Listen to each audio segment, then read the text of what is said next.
Hi everyone, it's Kim. Thanks for joining me today.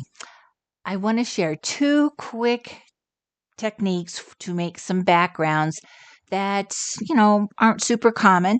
The first one does require a sewing machine, and let me show you what we're going to do here. And we're just going to do some stitching. Now, you do need to have a sewing machine, but you don't need to have any sewing skills other than to know how to use the sewing machine. So I'm going to do this real quick. I'm not going to do the entire thing, but I want to show you how easy this is. If you are not a perfectionist in sewing, this is perfect for you. I love to sew on fabric, and then of course I want it to be perfect, but when I'm sewing on paper, then I don't really care. And I'm going to talk about this paper that I'm using here in a minute, but let's get started with the sewing machine, and then we'll talk about another technique in addition to this. So this is what we're doing here. And we're going to just be stitching. As you could see, it's not perfect, and that's how I want it. I don't want these perfect lines. Now, if you do, that's easy to do as well. You do your own thing on this. I don't tie it off at the end. This is just kind of, I love doing it on paper because I don't have to be perfect. Now, I have this little sewing machine that is like a craft machine that I'm going to use. You can use your regular sewing machine. I found this at the Goodwill, so I have dubbed this my craft machine. If you use what I'm going to say like a normal sewing machine and you use it for sewing on fabric, then definitely have a needle just for paper and then a needle for your fabric. So I'm just going to start out with an A2 size piece of paper. I do mark it because I'm not going to use a guide on here. But I do put like a start mark and an end mark here, and I did this in red so you can see it. Normally I just do it in pencil, but again, I just kind of want to shoot for the other side. I'm not doing this. I don't mark it smack dab in the center. I want to start kind of off center. I don't want this to be super symmetrical. So all I'm going to do is stitch from this side to this side, and I'm aiming for this little dot here. If it's crooked, so much the better. So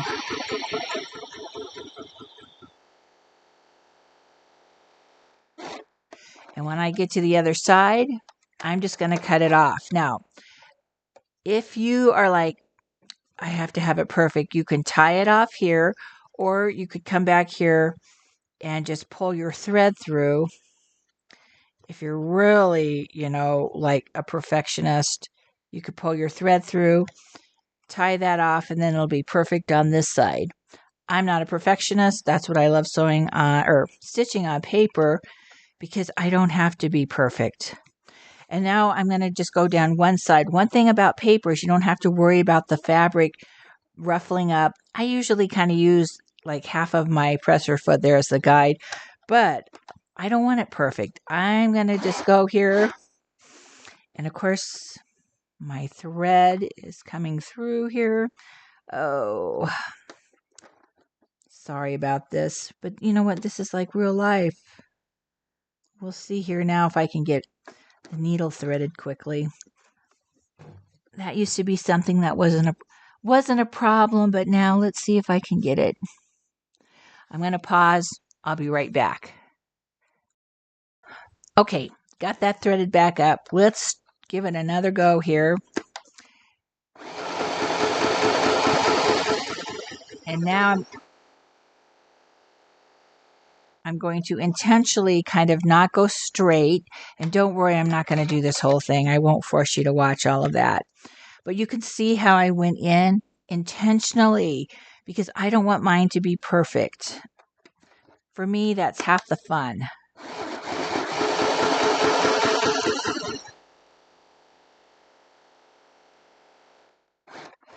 All right, and I would just continue. I won't make you sit here and watch me do this whole thing. But I do keep my threads trimmed off. And I would finish this out going this way, turn it around, going this way. Now, if you want it perfectly straight lines, I would start on the end and work across your paper. So after I fill that up, then I'm going to turn it and I'm going to go the other way. I've already got my lines marked, so I'm going to shoot for that one and shoot across the edge to this one. This is a longer distance.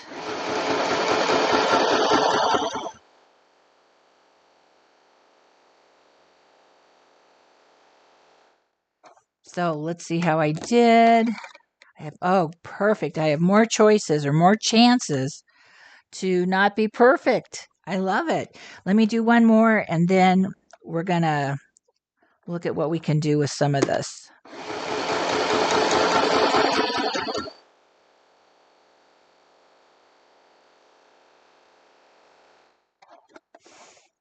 All right. This is one of those things where you just have a bunch of paper cut out. You can do it on any paper.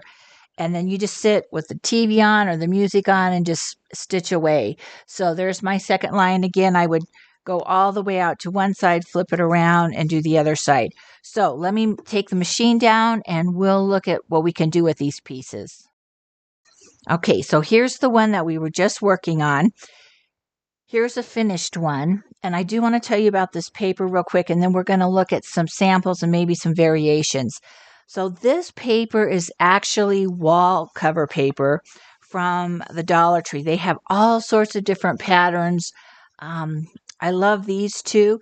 This is sticky on the back side. So I just take an 8.5 by 11 piece of paper and I cut this down. This is 11 inches. I cut up 8.5, and I do my best to get this lined up. So like it comes split like this. I only start with this, try to get my paper lined up, and then I'll have a little bit left, and I basically repeat that, and then I cut it down to whatever size I want to work with. But love this paper, and you can do this technique on any paper. But what I do love is I just love the pattern of these two. So that's why I'm using these today. Okay, so let's take a look at maybe some variations. So this one, I mean, technically you could use that if you like that. Just have a few lines on there. This one is going both ways. The whole thing is filled up. And then this one, I just have the lines going one way. I did not do the lines going the opposite direction. So any of these work. Let me show you one on some different paper. So this was some floral paper, like a scene. This is from Stampin' Up. I love this paper that they have. So I just did, you could see the stitching both ways. You can use whatever color thread. I usually am just stuck on white for whatever reason. And then I could put my flowers, however I wanted to decorate it. So now it truly is just the background. Okay, so the dies that I used for this, just went and shopped my stash, the Spellbinder Sunflower Serenade. I know there's a lot of sunflowers out there, but that matched the paper. And then my hello is from Vivid Script Sentiments, also from Spellbinders. And then I just had some fun here. I had this little piece of this is a mop-up piece of paper, this kind of orangey piece here from my Posca pin mess. So I just had that little piece. I thought I'll make it into a tag and then stitched it. I stitched it first, then attached it to the black paper. And then I had these two little skeletons. This is the shrink plastic that I had die cut out into skeletons and shrunk it up like we've done in the past and then just attached them for fun. And then I thought, I'm going to do the zigzag. My little machine has a zigzag stitch there. Maybe you can see that, the white. So I die cut this. Now, I did put double-sided tape and I put another piece of paper on the back because I wasn't sure when I die cut it. I didn't want all my stitches coming out. So just double-sided tape on the back. And then I just die cut the top wings there, you can see. And it's very subtle. I don't know if you can see the little stitching on there. Again, it's white. But then that just adds a little more interest to my bee. And I know, the ends might ravel a little bit, but the stitching isn't going to come out on the inside because I've got that paper, that double-sided tape behind it. And when you die cut this, a lot of times, depending on how the die hits the stitch, you might have to go back and just snip that to get it to totally release. I also did it on some pink paper. You can see that better. And I thought, well, what if I don't have double-sided tape? Because I have a roll of the wide double-sided tape. If I were to cover this, even this little piece with like a 1/4 inch double-sided tape, I'm going to go through a roll really quickly. So what if I use, say, a glue stick? Well, uh, that had its own challenges. It does work. When I put the glue on the back side of the pink paper, it did come through these holes, and I was pretty generous with my glue stick. So just know it can come through the holes on the front side. And then, I attached the back paper so a little more glue came through. But the biggest thing is let this dry. And I don't mean 10 minutes. I thought it was dry and I die cut it. And then I really had glue coming out through those holes. So if you do this and you use like a glue stick or even a wet glue, let it dry before you die cut it. But that works as well. So that just gives you another idea of like if you want a zigzag stitch instead of a straight stitch, you can do that. My little bee here is from Tim. This has a bunch of different little bugs, and this is called Funky Insects. Okay, the second thing that I want to show you is using some aluminum foil duct tape. And this is super easy. You could do this with foil like from the kitchen, but I like this duct tape because it is adhesive backed, and then it's super simple to put on your paper. So this is not duct tape that is like kind of fibrousy, or that's probably not a word, fibery. This is aluminum. So if you get online and you Google foil duct tape, then you will have all sorts of these come up. This is used for air ducts, comes in different widths. This is like 3 inches, and I think this one's probably 2 inches. Generally it's silver, but I have a roll of gold, and I've seen copper duct tape online, but it's the foil kind. It's not the kind of, it's tough. The other duct tape I'm thinking of is kind of tough. It's stringy is how I would describe it. But anyway, I'm going to take my piece of paper and I'm going to just lay this down. And you want it somewhat smooth, but you're going to have some wrinkles, but you're not going to worry about that. I just tuck it underneath. And then I have my bone folder normally with me, but obviously I don't have that with me at the moment. So let me just take this little can. I'm going to use this as my bone folder. Just smooth it out. And if you have a wrinkle, like this is not perfect, I've got a couple little marks there. Not a big deal because we're going to run it through an embossing folder. And again, you could probably adhere like kitchen foil down to a piece of paper, but I really like this because it's quick and easy. And I'm going to overlap, and that's okay. And if I don't get it totally perfect, like around the top edges or whatever, again, not a big deal because I usually wind up having to trim down my embossed pieces anyway. But just take your embossing or your bone folder and just smooth that out. And even though I have a line there, that's going to disappear. So I would run it through an embossing folder. I don't have my machine here with me now, but this is how it starts. You know how to emboss. Run it through your embossing folder. Now this is a much larger piece. I'm going to show you one more this size, but this is that huge 3D folder from Tim. I love this typewriter one. Let's see, this is called Typewriter Large. There is a smaller version of the same embossing folder, but I hadn't used this one. I thought I'm going to do it.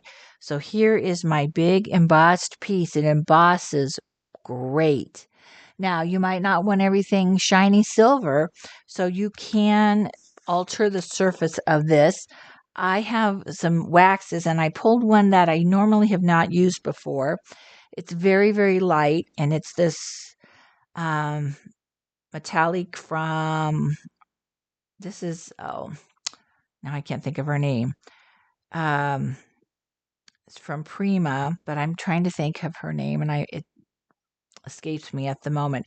Anyway, this is a wax that I have not used before on the foil like this, but it works good. But like any wax, put it on and it doesn't dry, it needs to harden. And then when it's done, I take a light cloth and I buff it to get any of the extra wax off. But I thought that it's very, when you compare it, it kind of knocks down the shine and it gives it just a little bit of color. And again, I have some other waxes that are like a professional grade wax, much more bold, that I've used on this as well, and love it, love it, love it, love it. Here's another one I'm just going to show you. And this is from a Spellbinders.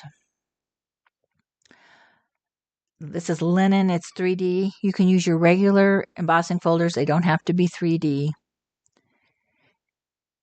And this is another big one too. And I actually did this and then I cut it in half. And this time I grunged it up. You can use paint. Just, again, you got to make sure it dries. But I had my Posca paint pens right next to me. So I, again, pushed the tips down and let some of that paint come out. I don't need too much. I spritz it with some water. And then I just dab this in here. So I can go back and add some more, whether a different color or just add some more of this. But once it dries, it doesn't come off. So you don't have to use this. You can kind of grunge it up, I guess is what I'm trying to say. So on this one, I thought, let me cut a couple things out just to finish this off as a card. So I went in and I pulled out, since I've been in my old Tim Holtz dies, this typewriter, vintage typewriter, I thought would go perfect with these vintage, with the vintage type here. And this is an A2 size card, and the typewriter is wider than that. So I just have a couple glue dots on here. So I had to cut down part of that. But I have this B. I thought, oh, let's use this B since it's Tim's. And we'll just put that on there. And then I got one of his font dies out. I think this is the bold, alphanumeric bold, I believe. And just cut out a bunch of B's, the B's and the E's, to be mine.